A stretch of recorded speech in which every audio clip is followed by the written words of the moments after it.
अगले दिन सुबह संध्या सपना देख रही होती है जिसमें वह पुलिस की वर्दी में गुंडों की धुलाई कर रही है। गुंडों से कहती है कि यह वर्दी की नहीं हाथों की ताकत है कहकर हाथ चलाती रहती है। इतने में उसकी माँ आकर उसको उठाती है। संध्या कहती है, इतना अच्छा सपना देख रही थी, पुलिस की यूनिफॉर्म में गुंडों की धुलाई कर रही थी, इतने में आपने मुझे उठा दिया। उसकी माँ कहती है कि तुम अगर इसी तरह सोती रहोगी तो गुंडों की धुलाई सिर्फ सपनों में देखोगी। और उसको कड़ी परिश्रम करके पढ़ने के लिए कहती है। यह कभी भी नहीं गलत हो सकता, मैं पढ़कर आईएएस जरूर बनूंगी। संध्या आईपीएस कोठारी। सूरज बहुत ही मेहनती है और ईमानदार लड़का है। 80 किलो लड्डू बनाने का कॉन्ट्रैक्ट में लग जाता है। उसे लड्डू बनाते बनाते रात हो जाती है और करंट चला जाता है। तब छोटू कहता है कि अब कैसे काम करेंगे। तब सूरज कहता है, यह क्या नई बात है। उसके चेहरे पर भी हंसी बरकरार रहती है। छोटू कहता है कि अगर पहाड़ भी सर पर टूट पड़े आपके मुंह पर भी की मुस्कान तो नहीं जाती।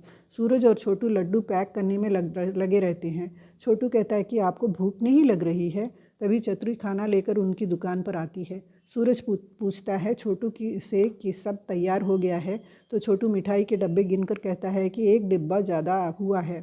सूरज कहता है, रख दे, बाद में देख लेंगे। सूरज और छोटू लड्डू लेकर ग्राहक की ओर चलने को तैयार होते हैं तो चतुरी कहती है कि खाना खाकर ही जाना पड़ेगा। छोटू भी कहता है, बड़ी ज़ोरों की भूख लगी है।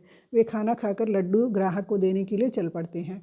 संध्या एग्ज़ाम की प्रिपरेशन करती रहती है जब उसके घर में करंट चला जाता है और उसके पिता एक गांधी जी के स्टैचू के पास ले जाते हैं जहां बत्ती जलती रहती है और संध्या वहां बैठकर पढ़ती रहती है। तभी वहां से गुजरता हुआ सूरज उसकी मेहनत को देखकर उसके बगल में एक लड्डू का पैकेट रखकर चला जाता है। वह जब लड्डू के पैकेट को देखती है तो पीछे मुड़कर देखती है कि किसने दिया। दूर सूरज की गाड़ी जाती हुई दिखती है। पहली बार संध्या सूरज को जाते हुए पीछे से देखती है। सूरज के पिता भाबोसा से पूछते हैं, यह संध्या कौन है।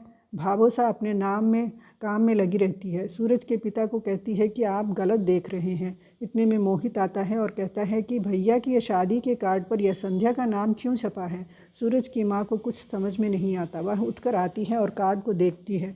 गुस्से में चिल्लाने लगती है। मीनाक्षी को बुलाती है और पूछती है कि यह संध्या कौन है। लड़की का नाम तो कविता है। कार्ड छपवाते समय तुम क्या कर रही थी।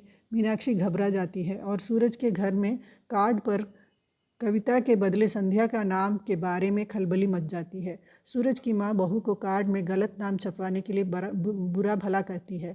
तभी उसका पति विक्रम आता है और अपनी पत्नी को घर से निकालने की कहता है।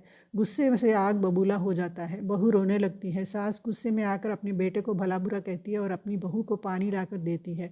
सूरज की माँ मन से बहुत कोमल है। तभी सूरज आता है और यह विषय जानकर कार्ड में संध्या के नाम के ऊपर पेपर चिपकाकर उस पर कविता लिख देता है। और ऐसे मौके पर भी सूरज के मुख पर की प्रसन्नता नहीं जाती है। सब उसकी चतुराई पर बहुत खुश हो जाते हैं।